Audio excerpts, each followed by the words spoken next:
Hi friends, welcome to my YouTube channel Srishti Drishti ಚಾನಲ್ಗೆ ಸ್ವಾಗತ। Friends, ಇವತ್ತು ನಾನು ಸಿಂಪಲ್ ಆಗಿ ಒಂದು ಚಿಕನ್ ಗೊಜ್ಜು ಮಾಡ್ತಾ ಇದ್ದೀನಿ। ಬನ್ನಿ, ಚಾಪ್ಸ್ ನಾನು ಯಾವ ರೀತಿ ಮಾಡ್ತಾ ಇದ್ದೀನಿ ಅಂತ ಶೇರ್ ಮಾಡ್ಕೊತೀನಿ। ತುಂಬಾ ಜನ ವೆರೈಟಿ ಮಾಡ್ತಾರೆ, ನಾನು ಒಂದಿಬ್ರಿಗಾಗಷ್ಟು ಸಿಂಪಲ್ ಆಗಿ ಮಾಡ್ತಾ ಇದ್ದೀನಿ। ಬನ್ನಿ ಇವಾಗ ನೋಡೋಣ ನಾನೇನೇನು ಐಟಮ್ ತಗೊಂಡಿದ್ದೀನಿ ಅಂತ ಅಂದ್ಬಿಟ್ಟು। ಒಂದು 5 ನಿಮಿಷದಲ್ಲೆಲ್ಲ ರೆಡಿ ಆಗುತ್ತೆ, ಬನ್ನಿ ನೋಡೋಣ।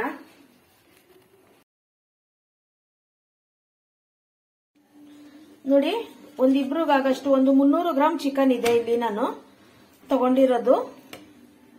ಮತ್ತೆ ಸ್ವಲ್ಪ ಪುದೀನ ತಗೊಂಡಿದ್ದೀನಿ, ಬೆಳ್ಳುಳ್ಳಿ 1.5 ಗೆಡ್ಡೆ ತಗೊಂಡಿದ್ದೀನಿ। ಇಲ್ಲಿ ಇಬ್ರಿಗೆ ಮಾಡ್ತಾ ಇರೋದು ನಾನು, ಅದಕ್ಕೋಸ್ಕರ ಹಸಿಮೆಣಸಿನಕಾಯಿ ಕೂಡ ಕಮ್ಮಿ ತಗೊಂಡಿದ್ದೀನಿ। ಸ್ವಲ್ಪ ಚಕ್ಕೆ ಲವಂಗ ತಗೊಂಡಿದ್ದೀನಿ, ಹಾಗೆ ಕಾಳುಮೆಣಸು ಒಂದು ಅರ್ಧ ಸ್ಪೂನ್ ಅಷ್ಟು ಕಾಳುಮೆಣಸು ತಗೊಂಡಿದ್ದೀನಿ। 1 ಇಂಚ್ ಶುಂಠಿ, ಸ್ವಲ್ಪ ಕೊತ್ತಂಬರಿ ಸೊಪ್ಪು ತಗೊಂಡಿದ್ದೀನಿ। ಮತ್ತೆ ಕೊಬ್ಬರಿ ತಗೊಂಡಿದ್ದೀನಿ, ಇಲ್ಲಿ ನಾನು ಒಣ ಕೊಬ್ಬರಿನ, ನೀವು ಹಸಿ ಕೊಬ್ಬರಿ ಕೂಡ ತಗೋಬಹುದು, ನಾನಿಲ್ಲಿ ಒಣ ಕೊಬ್ಬರಿ ತಗೊಂಡಿದ್ದೀನಿ। ಇವಾಗ ಇದಿಷ್ಟು ಕೊಬ್ಬರಿ ತಗೊಳ್ಳೋದಿಲ್ಲ, ಇದ್ರಲ್ಲಿ ಸ್ವಲ್ಪ ತಗೋತೀನಿ। ಇದು ಇವಾಗ ಮಿಕ್ಸಿ ಮಾಡ್ಕೊಂಡು ಬರ್ತೀನಿ ನಾನು। ನೋಡಿ, ಮಸಾಲೆ ಎಲ್ಲ ಜಾರಲ್ಲಿ ಹಾಕೊಂಡೆ, ಇವಾಗ ಕೊಬ್ಬರಿ ತಗೋತಾ ಇದ್ದೀನಿ।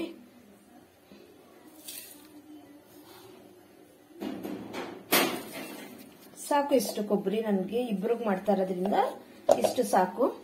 ಇವಾಗ ಮಿಕ್ಸಿ ಮಾಡ್ಕೊಂಡು ಬರ್ತೀನಿ।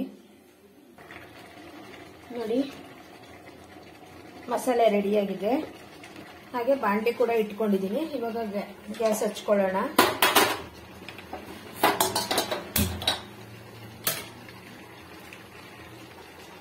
ಸ್ವಲ್ಪ ಎಣ್ಣೆ ಹಾಕೋತಾ ಇದ್ದೀನಿ, 1 ರಿಂದ 2 ಟೇಬಲ್ ಸ್ಪೂನ್ ಎಣ್ಣೆ ಹಾಕೋತಾ ಇದ್ದೀನಿ।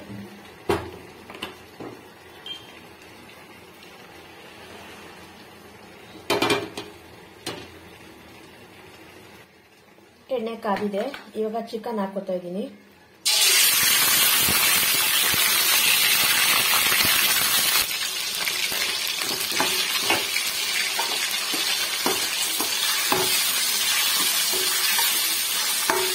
ಚಿಕನ್ ಫ್ರೈ ಮಾಡೋಣ। ನೀವು ಬೇಕು ಅಂದ್ರೆ ಫ್ರೈ ಮಾಡುವಾಗ ಒಂದು ಈರುಳ್ಳಿ ಕೂಡ ಕಟ್ ಮಾಡಿ ಹಾಕೋಬಹುದು, ನಾನು ಈರುಳ್ಳಿ ಬಳಸ್ತಾ ಇಲ್ಲ ಇಲ್ಲಿ। ನೋಡಿ, ಚೆನ್ನಾಗಿ ಫ್ರೈ ಮಾಡ್ಕೊಳ್ಳೋಣ। ಹಾಗೆ ಕೂಡ ಪಕ್ಕದಲ್ಲಿ ರೈಸ್ ಕೂಡ ಇಟ್ಟಿದ್ದೀನಿ, ರೈಸ್ ಕೂಡ ರೆಡಿ ಆಗಿದೆ।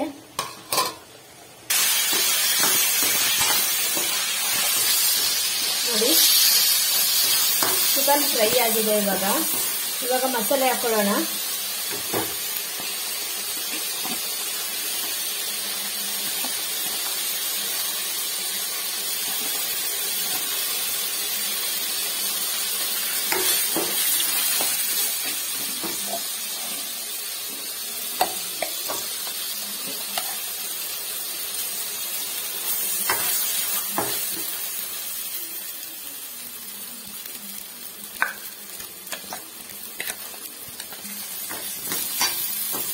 ನೋಡಿ, ಇವಾಗ ಸ್ವಲ್ಪ ಜಾರ್ಗೆ ನೀರು ಹಾಕೋತಾ ಇದ್ದೀನಿ, ಇದೇ ಜಾರ್ಗೆ ನೀರು ಹಾಕೋತಾ ಇದ್ದೀನಿ।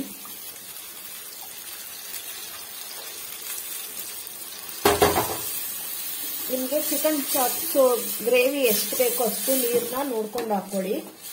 ಇದು ಅತಿ ಗಟ್ಟಿ ಇದ್ರೂ ಕೂಡ ಟೇಸ್ಟ್ ಇರಲ್ಲ, ಮೀಡಿಯಂ ಆಗಿರ್ಬೇಕು। ನಾನು ಇದಕ್ಕೆ ಇನ್ನೊಂದು ಸ್ವಲ್ಪ ನೀರು ಹಾಕೋತೀನಿ। ನೋಡಿ, ಇಷ್ಟು ನಾನು ನೀರು ಹಾಕೊಂಡಿದ್ದೀನಿ, ಇಷ್ಟು ಇರಬೇಕು, ಬೆಂದ್ರೆ ಇನ್ನೊಂದು ಸ್ವಲ್ಪ ಗಟ್ಟಿ ಆಗುತ್ತೆ ಇದು। ನೋಡಿ, ಈಗ ಆಲ್ರೆಡಿ ಚಿಕನ್ ಫ್ರೈ ಅಲ್ಲೇ ಬೆಂದಿರುತ್ತೆ, ಇದು 1-2 ಕುದಿ ಬಂದ್ರೆ ರೆಡಿ ಆಗುತ್ತೆ। ನಾನಿಲ್ಲಿ ಒಣ ಕೊಬ್ಬರಿ ತಗೊಂಡಿದ್ದೀನಿ, ಈ ತರ ಒಣ ಕೊಬ್ಬರಿ ಹಾಕಿ ಮಾಡಿದ್ರೆ ಬಾಣಂತಿಯರಿಗೆಲ್ಲ ತುಂಬಾನೇ ಒಳ್ಳೇದು। ಮತ್ತೆ ಮನೇಲಿ ಮೆಚಡಾದ ಮಕ್ಳಿಗೂ ಕೂಡ ಒಣ ಕೊಬ್ಬರಿ ಹಾಕೊಡ್ತಾರೆ, ಈ ರೀತಿ ಮಾಡಿ। ನಾನು ಕೂಡ ಹೀಗೆ ಮಾಡೋದು ಮನೇಲಿ। ನಮ್ಗೆ ಬೇಕು ಅಂದ್ರೆ ಹಸಿ ಕೊಬ್ಬರಿ ಹಾಕೋತೀನಿ, ಬಾಣಂತಿಯರಿಗೆ ಮೆಚಡಾದ ಮಕ್ಳಿಗೆ ಬೇಕಂದ್ರೆ ಕೊಬ್ಬರಿ ಹಾಕಿ ಮಾಡ್ಕೊಡ್ತೀನಿ ನಾನು। ನೋಡಿ, ಇವಾಗ ಕ್ಲೋಸ್ ಮಾಡೋಣ।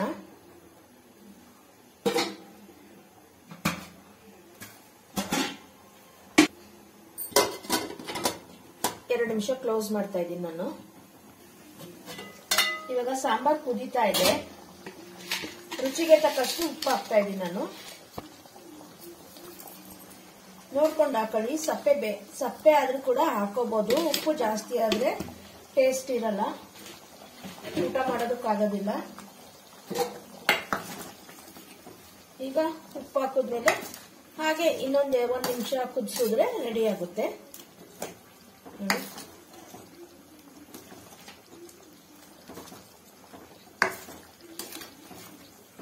ಒಬ್ಬೊಬ್ರು ಪುದೀನ ಹಾಕೋದಿಲ್ಲ ರುಬ್ಬೋದಕ್ಕೆ, ನಾನು ಪುದೀನ ಹಾಕಿದ್ದೀನಿ.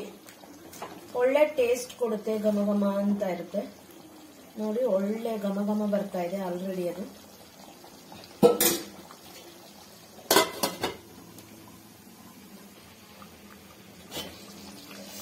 ನೋಡಿ ರೆಡಿಯಾಗಿದೆ,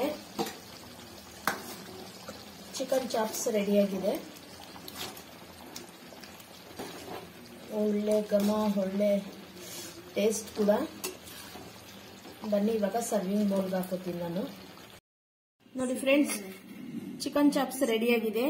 ಈ ವಿಡಿಯೋ ಇಷ್ಟ ಆದರೆ ಶೇರ್ ಮಾಡಿ, ಕಮೆಂಟ್ಸ್ ಮಾಡಿ, ಲೈಕ್ ಕೊಡಿ, ಮುಂದಿನ ವಿಡಿಯೋಗೆ ಪ್ರೋತ್ಸಾಹ ನೀಡಿ ಅಂತ ಕೇಳ್ತಾ ಇದ್ದೀನಿ. ಥ್ಯಾಂಕ್ ಯು ಫ್ರೆಂಡ್ಸ್, ಮುಂದಿನ ವಿಡಿಯೋ ಸಿಗ್ತೀನಿ. ಬಾಯ್ ಬಾಯ್.